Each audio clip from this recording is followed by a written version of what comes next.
Hi everyone, welcome back to Islam Unboxed. Today, I will be talking about the ruling of remarry the same person after divorce according to Islam. Let's say you are getting a divorce and then later on you want or both you and your spouse agree to come back as a husband and wife. Then normally you can, as long both of you are not married to other people. Because people do mistakes, and sometimes the decision of getting divorced is too quick out of anger, and then they realize they made mistake, and sometimes they decided to get back together, right? Happens. But apparently not so according to Quran. Let's see what Quran and what Islam says about this. First, we will read Sahih al-Bukhari, hadith number 5825.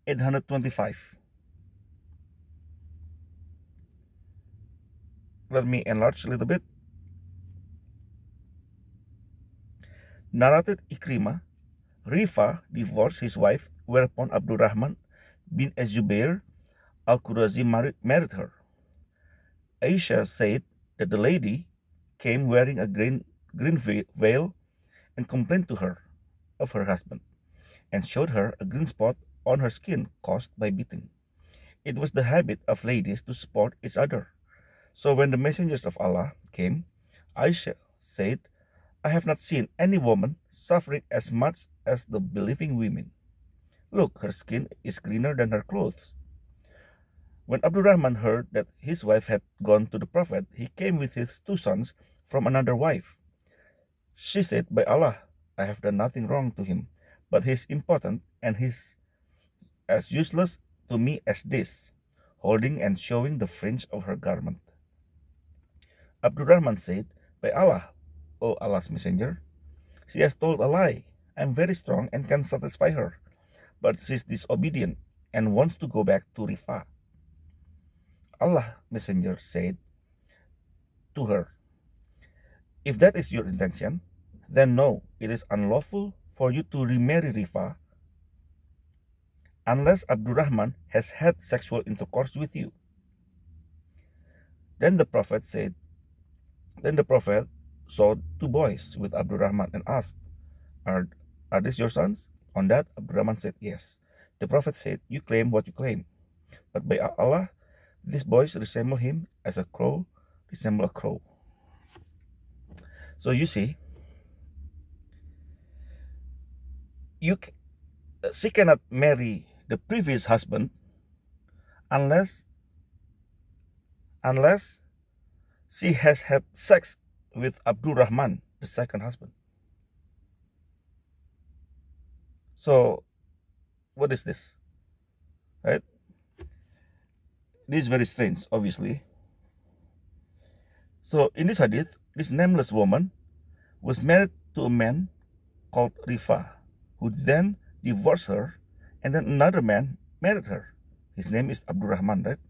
He has two kids from other woman or women, I don't know. Maybe a woman, right? So this new couple never had sex. Right? They did not have sex yet. The marriage could have been annulled, easy. But Muhammad did not approve. Why? I believe it is because the man has already paid the woman a dowry, or mahar, that's what it's called. So probably Muhammad believes since he paid her dowry, so he, Abdurrahman, must get something. This sounds like a prostitution to me, right? You give something, you get sex. But I do believe this has everything to do with Surah 4, verse 23 to 24. Surah An-Nisa, verse 23 to 24. Let us read together. All right. Here you go. We start from 23 just to give context, a little more context. So Surah An-Nisa, verse 23. Prohibited to you are your mothers, your daughters, your sisters, your father's sisters, your mother's sisters, your brother's daughters, your sister's daughters, your mothers who nursed you, your sisters through nursing, your wives' mothers, your stepdaughters under your guardianship of your wives, unto whom you have gone in. Well, I don't think it says gone in. The Arabic will say something else for sure, but anyway. But if you have not gone in unto them, there is no sin upon you. And also prohibited the wives of your sons who are from your loins, and that you take two sisters simultaneously, except for what has already occurred. Indeed, Allah is forgiving and merciful. See, just by reading this verse 23 from Surah An-Nisa, you can see a couple of loopholes already. Right? Like, you cannot marry twin sisters, which is obviously, but anyway, you cannot marry twin sisters or two sisters together at the same time, except if that's already occurred before. So, unless if you already married them before this verse, right? And then things like that is, and you see, you cannot marry your son's wife or wives if the son is from your own loins. So it means your real son. So you know where it's going with this, right? Because Muhammad had a stepson, adopted son, and then who got divorced because of him, and then he married his adopted son's wife. Right? That's why Allah always give loopholes for Muhammad, you know. Now let us read the next verse, verse 24. And this time I will read the thing in bracket, the words in bracket. And also prohibited to you are all married women, except those your right hands possess. It is the decree of Allah upon you, and lawful to you are beyond this, provided that you seek them in marriage with gifts from your property, desiring chastity, not unlawful sexual intercourse. So for whatever you enjoy from them, of marriage from them, give them their due compensation as an obligation, and there is no blame upon you for what you mutually agree to beyond the obligation. Indeed, Allah is ever-knowing and wise. So, now if you read, let me read one more time without the words in bracket. It sounds a little weird, but bear it with me. And married women, except those your right hands possess, the decree of Allah upon you and lawful to you are beyond this, that you seek them with your property, desiring chastity, not unlawful sexual intercourse. So for whatever you enjoy from them, give them their due compensation as obligation. And there's no blame upon you for what you mutually agree beyond this obligation. Now you you read from this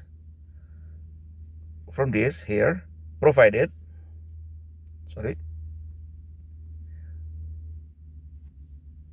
from here to here.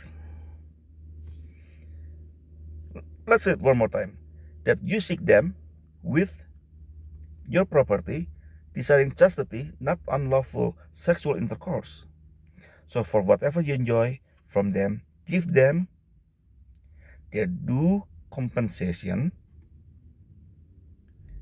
as obligation, and there's no blame upon you for what you mutually agree. So now, the mahar must be mutually agreed. So both sides. If you're a man, you want to marry a woman, then you have to give her some gifts, right? But the gift can be negotiated. That's why both, let's say a car. She said she wants Mercedes, and then you said, "Oh no, Kia." You know, it doesn't work like that. So if it's Mercedes, then it has to be Mercedes, or both must agree it is a Kia, right? Give them their due compensation as obligation. What is that? Right? This is buying and selling a human. Now please understand this. So many cultures do something similar, but it is not under any religion. Chinese do this, for example, Chinese. But it is not because it is required by Buddhism or Confucianism or Taoism. Taoism doesn't ask this. Or Buddhism doesn't tell them to do this. But in Islam, it is required because it is in Quran. So it is different, right? This Quran and Hadith, the previous Hadith, right, have become part of the Islamic law. Although not all Muslims follow this sunnah or tradition, but it is widely practiced more than we know or realized. Even in England. Let us read the investigation done by BBC News Agency.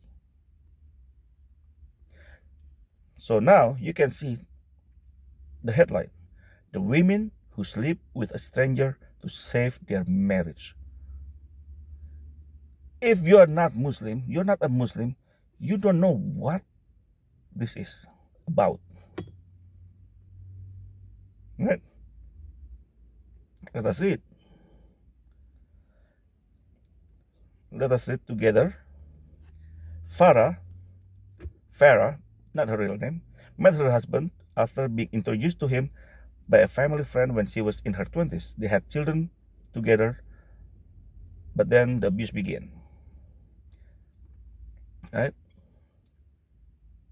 Despite the abuse, I mean, like, you can see what she said.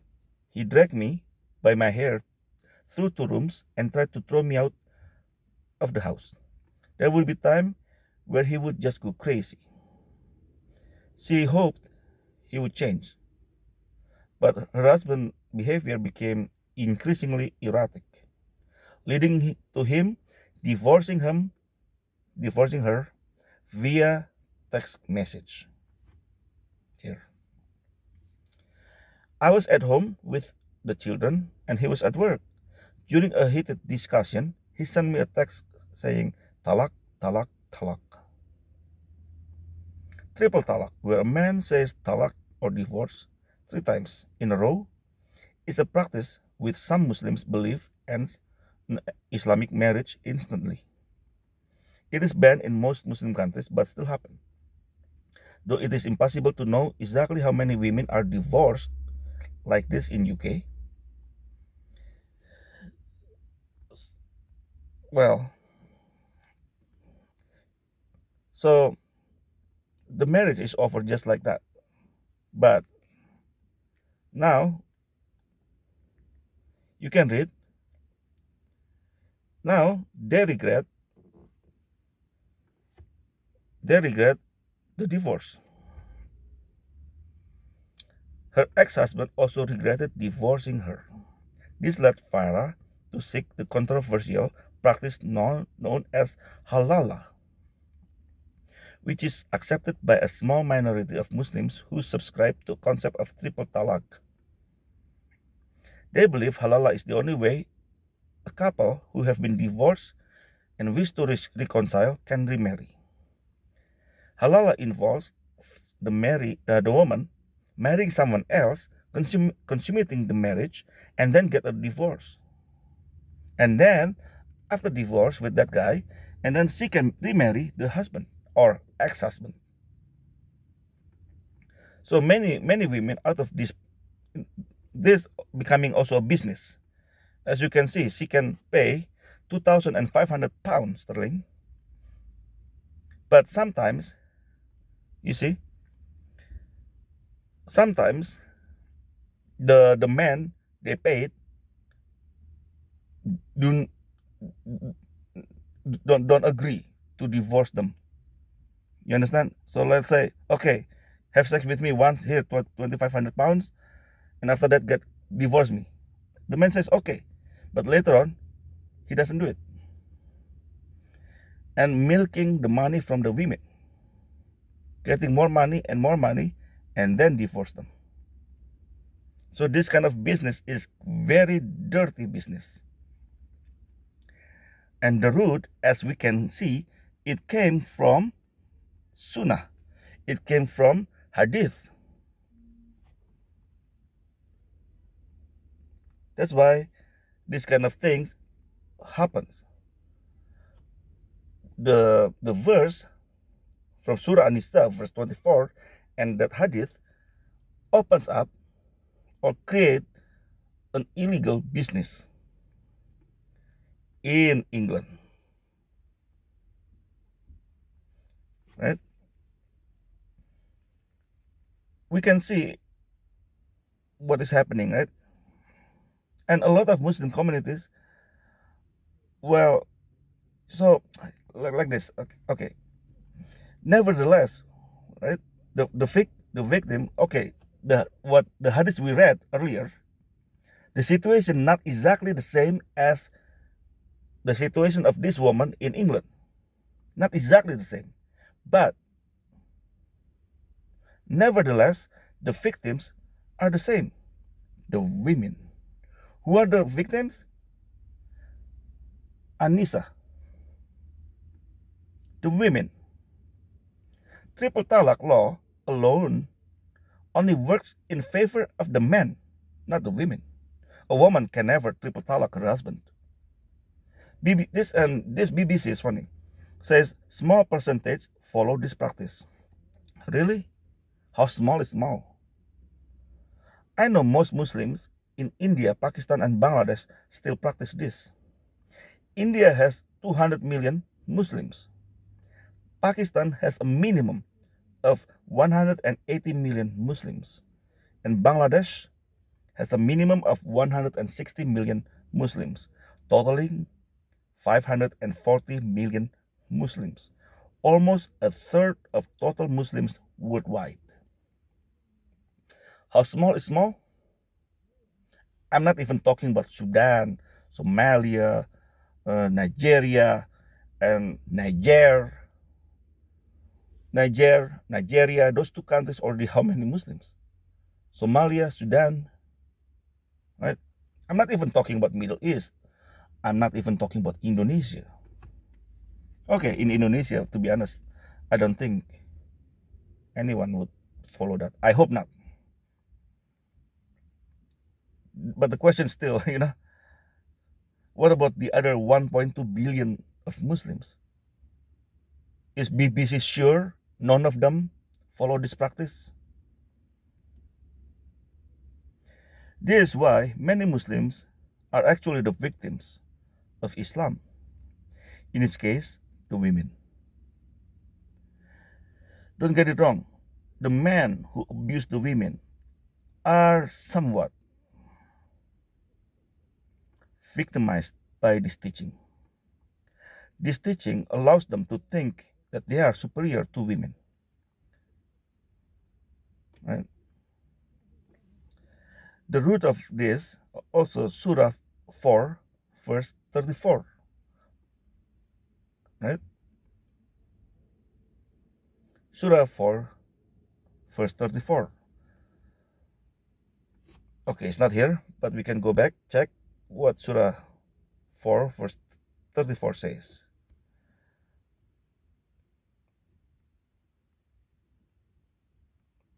Let's go. Here you go. Men are in charge of women by what Allah has given one over the other and what they spend from their wealth. So righteous women are devoutly obedient, guarding in absence what Allah would have them guard. But those from whom you fear arrogance, advise them, and forsake them in bed, and strike them. But if they obey you, seek no means against them. Indeed, Allah is ever exalted and grand. Surah An-Nisa, verse 34. The famous verse, the famous ayah of beating. So this, I'm not talking about the beating this time, okay? I just want to talk about this. The first sentence. Men are in charge of women by what Allah has given one over the other and what they spend from their wealth. Again, what they spend. So when men giving dowry or mahar to the woman or the woman's family, so men think the woman are now belong to him. It's like a car. I can do whatever I want with the car, right? With my car. It's like it's like an object, not a person. So now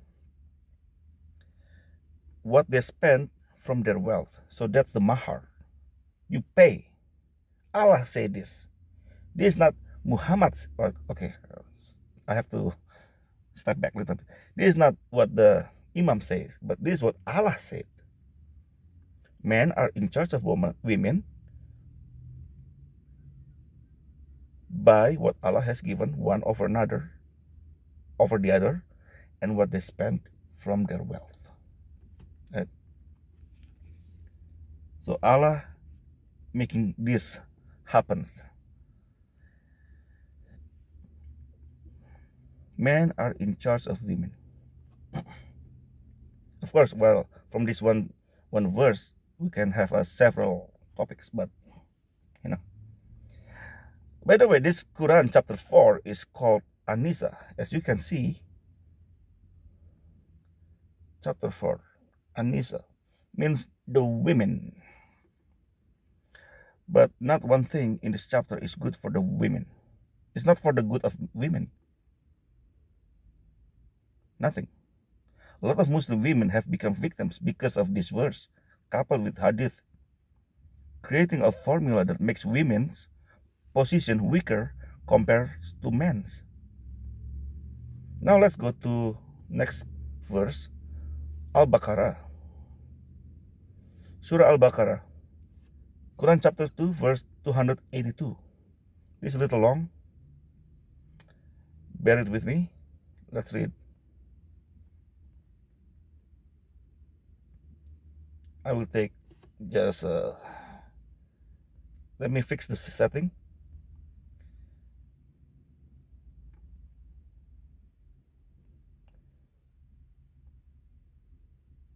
I don't know why sometimes like different the setting was changed, but anyway, now it's all good. Let's read together. O you who have believed, when you contract a debt from for a specified term, write it down, and let a scribe write it between you in justice. Let no scribe refuse to write as Allah has taught him. So let him write, and let the one who has the obligation dictate, the debtor dictate, and let him fear Allah his Lord and not leave anything out of it. But if the one who has obligation is of limited understanding or weak or unable or to dictate himself, then let his guardian dictate in justice. And bring two witnesses from among your men. Two witnesses from among your men. Right? And if there are not two men available, then a man and two women. So if you only have one man, so the other one man has to be replaced with two women. From those whom you accept as witnesses, so that if one of them, the women, if one of them errs, then the other one can remind her. And let not the witnesses refuse when they are called upon.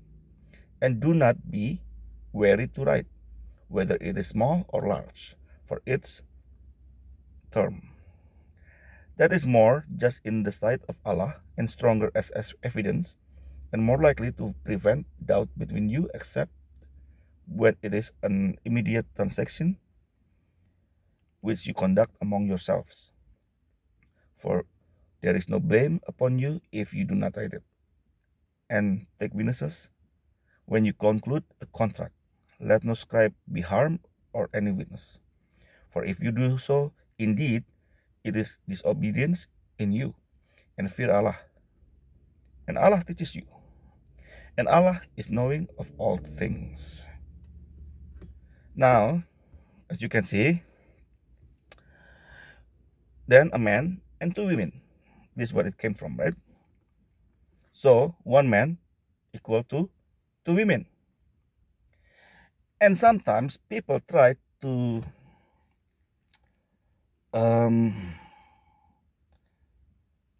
give you different meaning of this verse, right?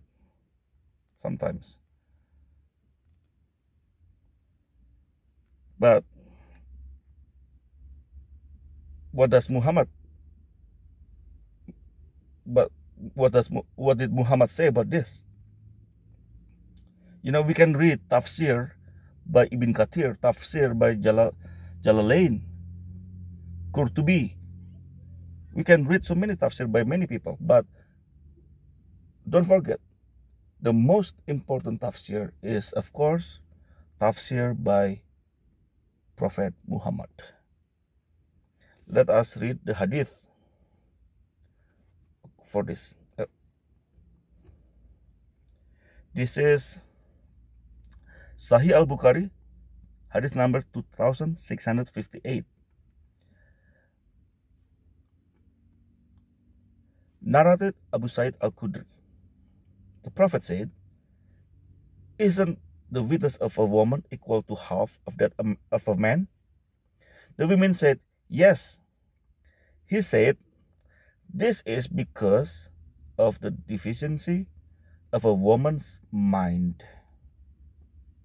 Sahih al-Bukhari, 2658. You know, we can translate however we want. This Surah Al-Baqarah, verse 282. But it comes down to what Muhammad thinks of it, what Muhammad said about it. That's all it comes down to, right? Now, again, I have to remind you, not all Muslims do this or follow this, or, you know, many Muslims in the West don't follow this thing. Most Muslims in Indonesia, like those the triple talak and how women so weak. Most Muslims in Indonesia are not like that. The Muslim women in Indonesia are much better than that. But what about Mali, Nigeria, Saudi, Iran? And now we can see where Turkey is heading. So again and again I mention this, and I will again and again mention it more. It is not Muslims we are fighting against. It is Islam. Some wish Islam can be reformed. Prince Muhammad bin Salman Al Saud wants to erase 90% of hadith. This is not talking about the hadith that is not sahih. This is talking about hadith that's authentic.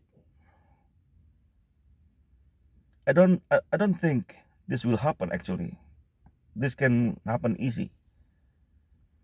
It is like erasing 90% of Gita or of Veda or Tripitaka or 90% of Bible. How? Imagine what will left of Islam if they get rid 90% of hadith.